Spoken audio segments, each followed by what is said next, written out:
का सम्मान करना है और हम अपना प्रकरण न्यायालय में है।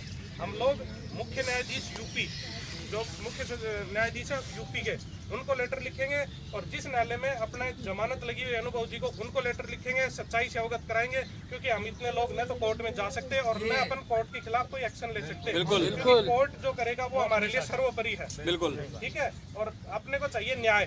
दूसरी चीज, हम एसटीएफ को और उस पुलिस इंस्पेक्टर के खिलाफ हम क्रिमिनल केस ही दर्ज करेंगे। जो पाठक एडिशनल एसपी, जो पाठक मीडिया की टीआरपी बढ़ाने के लिए खड़ा हो रखा है, उस पाठक के खिलाफ हम बिल्कुल 100% मुकदमा दर्ज कराएंगे। मेरे को तो, मैं तो आज चलो ठीक है, मोदी सरकार है, क्या हमने मोदी सरकार बनाने के लिए लठ नहीं खाए क्या? बिल्कुल। आज हम हमारे भविष्य के लिए, हम हमारे रोजगार के लिए क्या दिल्ली जाके लठ नहीं खा सकते क्या? अरे नोटबंदी नहीं झेली क्या हम लोगों ने? इतने वो हम चीजें करते आ रहे हैं, तो हम हमारे भविष्य के लिए भी जाएंगे। हम 12 लाख लोगों के लिए भी हम दिल्ली भी जाएंगे, हम यूपी भी जाएंगे, और हमें जरूरत पड़ी तो हम भूखा भी रह सकते हैं हमारे, क्योंकि लगभग हम तो सिटी के ही हैं। बिल्कुल, चर्बी बढ़ गई, चर्बी तो कम होगी। मैं भी वजन कम करने की सोच रहा था।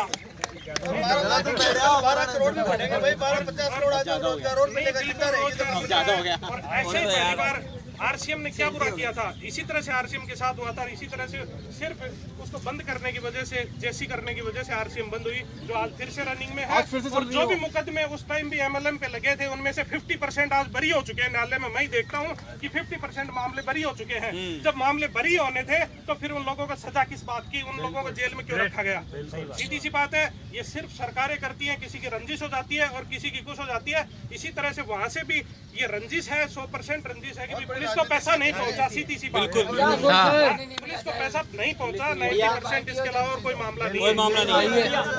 आज एक इंस्पेक्टर होता है, वो ठीक है, हमें समझ में आता है, जब तक वो अपनी पावर का इस्तेमाल करता है सब चीजें समझ में आती हैं।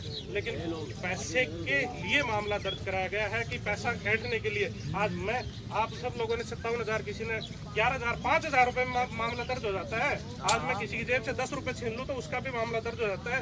तो मामला दर्ज कराना कोई बड़ी बात है? हमें न्याय मिलेगा, हमें न्याय, कोर्ट हमें न्याय देगा। लेकिन जिन लोगों ने एक्शन लिया है, जिन लोगों ने हमारे को आज रोड के ऊपर ला दिया ना, उस एसटीएफ के खिलाफ हम बिल्कुल एक्शन लेंगे। और हम जहाँ तक भी है, एक तो सब लोग यहाँ से लेटर लिख करके मुख्य सचिव को, मुख्य न्यायाधीश को और अपने जो जज साहब हैं जिनके यहाँ पे बेल लगी हुई है, उनको अपने को अवगत कराना है। बिल्कुल, ये लेटर अभी अच्छा सर, आप इतने फैक्स करो पीएमओ में कि वहाँ कागज खत्म हो जाए। बहुत बढ़िया। इतने फैक्स करो कि कागज खत्म हो जाए वहाँ पे, उन लोगों को भी ये समझ में आए कि हाँ, कहीं ना कहीं गलत हो रहा है।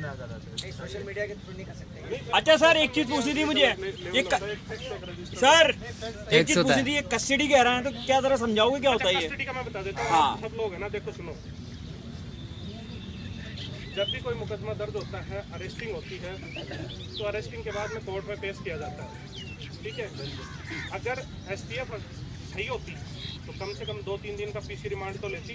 बिल्कुल भाई, आप सब लोग समझदार हैं। अगर मैंने अपराध कर दिया तो पूछताछ के लिए पीसी रिमांड मारना पीटना नहीं होता है। वो पूछताछ के लिए न्यायालय से रिमांड मांगा जाता है जब व्यक्ति की गिरफ्तारी हो जाती है।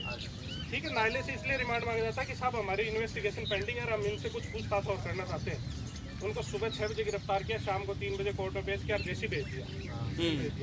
रिमांड क्यों नहीं मांगा? अगर एसटीएफ एक दिन में जांच कर ली, अगर एक दिन में इतनी जबरदस्त जांच करने वाला कोई अधिकारी है, तो फिर इसका मतलब वो फेक है, उसकी जांच में गलत है। अगर 4 घंटे में कोई किसी चीज का कंक्लूजन निकाल देना, तो फिर हमारे न्यायालय की जरूरत ही कहाँ गई? ठीक है, तो सीधी सी बात यह है कि फिर क्या होता है कि जब वहाँ से कोर्ट ने आदेश किया होगा 14 दिन की न्यायिक अभिरक्षण भेजने का, तो 2 तारीख की अरेस्टिंग है, तो 14 दिन होते हैं 16 तारीख को।